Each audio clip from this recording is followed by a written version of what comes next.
It is pretty simple to make a partition in Windows. Just go and right-click on the Start menu icon and select Disk Management from the list. Now, in this window, go and locate the new unallocated drive you just installed. Right-click on it and select the new Simple Volume option. A new pop-up window will open. Just click Next. Now change its size, or just leave it as it is if you only want to make one partition.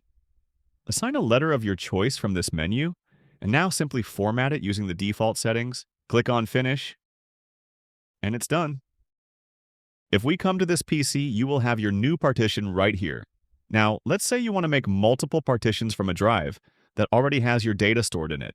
You can also do that pretty easily without losing your important stuff. Just go to Disk Management. I will choose this drive to make another partition. Just right-click on it and select Shrink Volume. A new pop-up will open. Choose the size you can spare for your new drive. Let's say I only need 2 gigabytes, so I will write 2000 in megabytes and just click on Shrink. Now we have another unallocated storage. Just right-click on it, select New Simple Volume, and just follow the same steps. You will have your new partition in the File Explorer. If you found this helpful, please consider subscribing and liking the video.